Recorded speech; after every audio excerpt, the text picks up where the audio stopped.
মানব সভ্যতার ইতিহাসে এমন কিছু গ্রন্থ আছে যেগুলোকে ঘিরে রহস্য, অভিশাপ আর অমীমাংসিত ঘটনার জাল তৈরি হয়েছে।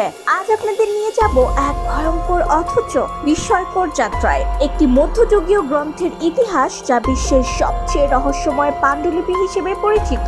এটি হলো কোডেক্স গিগাস, যাকে অনেকে ডাকেন দ্য ডেভিলস বাইবেল, যা বা শয়তানের বই। প্রায় 800 বছরের পুরনো এই বই আজও গবেষক, ইতিহাসবিদ ও ধর্মতত্ত্ববিদদের কাছে এক অমীমাংসিত ধাঁধা। কোডেক্স গিগাস নামটির অর্থই হলো বিশাল বই। নামের মতোই বইটি সত্যিই বিশাল, উচ্চতায় প্রায় 1 মিটার, চওড়ায় অর্ধ মিটার আর ওজনে 36 কেজিরও বেশি। এটি এত বড় যে একে অনেকে মানব ইতিহাসের সবচেয়ে বড় মধ্যযুগীয় পাণ্ডুলিপি বলে থাকেন। বইটিতে রয়েছে মোট 620 পৃষ্ঠা, আর প্রতিটি পৃষ্ঠা তৈরি হয়েছে কাগজ দিয়ে নয়, বরং চামড়া দিয়ে। গবেষকদের মতে প্রায় 160টি গাধার চামড়া ব্যবহার করা হয়েছে এর জন্য। কল্পনা করুন, মাত্র একটি বই তৈরির জন্য কত প্রাণীর বলি দিতে হয়েছে। এই বই শুধু আকারে নয়, বিষয়বস্তুতেও বিস্ময়কর। এর ভেতরে রয়েছে পুরাতন ও নতুন নিয়মের বাইবেল, মহাবিশ্বের সৃষ্টি, জ্যোতির্বিদ্যা, চিকিৎসাবিদ্যা, ব্যাকরণ, ইতিহাসের দলিল, এমনকি ভূত তাড়ানোর মন্ত্র পর্যন্ত। অর্থাৎ একে বলা যায় মধ্যযুগীয় জ্ঞানের এক বিশ্বকোষ। তবে সবচেয়ে আলোচিত অংশ হলো 577 নম্বর পৃষ্ঠা, যেখানে পুরো এক পাতা জুড়ে আঁকা হয়েছে শয়তানের ছবি, দুটি শিং, লাল জিহ্বা, সবুজ চোখ আর ছায়াময় ভয়ঙ্কর পরিবেশে এক ভয়াবহ চিত্রায়ন। মধ্যযুগীয় কোনো ধর্মীয় গ্রন্থে এইভাবে শয়তানের পূর্ণ প্রতিকৃতি আঁকা সত্যি অকল্পনীয়।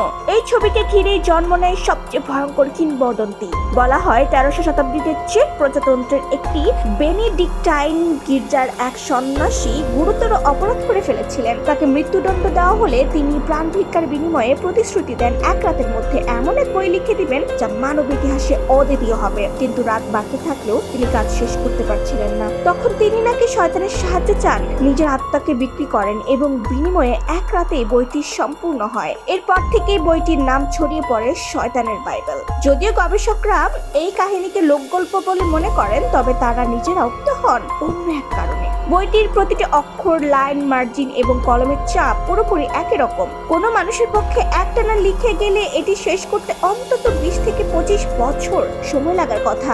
অথচ পুরো বইয়ে কোথাও হাতের লেখায় ক্লান্তির ছাপ নেই কোনো রকম ভিন্নতা।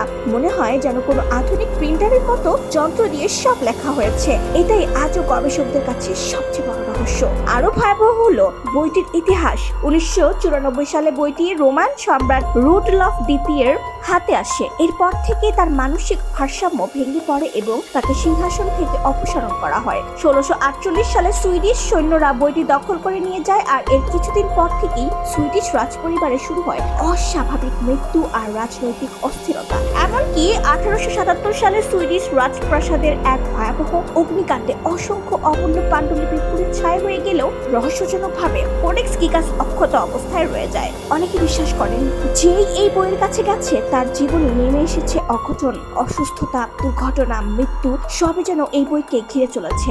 যদিও আধুনিক গবেষকরা যেমন মাইকেল গালিক এবং ক্রিস্টোফার ডি হ্যামেল এসব অভিশাপের গল্পকে নিছক কাকতালীয় বলেছেন, তবুও তারা স্বীকার করেন বইটির নিখুঁত লেখা, অদ্ভুত শয়তানের প্রতিকৃতি আর এর অমরত্ব একেবারেই রহস্যময়। 2008 সালে ন্যাশনাল জিওগ্রাফিক বইটিকে ঘোষণা করে বিশ্বের সবচেয়ে রহস্যময় মধ্যযুগীয় পাণ্ডুলিপি হিসেবে। বর্তমানে এটি সংরক্ষিত রয়েছে সুইডেনের জাতীয় গ্রন্থাগারে। জনসাধারণের জন্য এটি উন্মুক্ত নয়, তবে 2007 সালে বইটি ডিজিটাল আকারে প্রকাশ করা হয়, যাতে বিশ্বজুড়ে গবেষকরা এর প্রতিটি পৃষ্ঠা দেখতে পারেন। প্রিয় দর্শক, কোডেক্স গিগাস আসলে কি শুধু এক বিস্ময়কর মধ্যযুগীয় গ্রন্থ, নাকি এর পেছনে রয়েছে অশুভ কোনো শক্তির ছায়া? মানুষের পরিশ্রম নাকি শয়তানের হস্তক্ষেপ? আজও কি কেউ এর সঠিক উত্তর খুঁজে পায়নি, নাকি পেয়েও বলতে চাচ্ছে না? তাই প্রশ্ন থেকেই যায়, এটিকে মানব সৃষ্টির এক অমূল্য রত্ন, নাকি সত্যি শয়তানের অভিশপ্ত বাইবেল? রহস্যময় এই গল্প যদি আপনার ভালো লেগে থাকে, তবে লাইক, শেয়ার এবং সাবস্ক্রাইব করে পাশে থাকুন, আমাদের বেল আইকনটি প্রেস করে।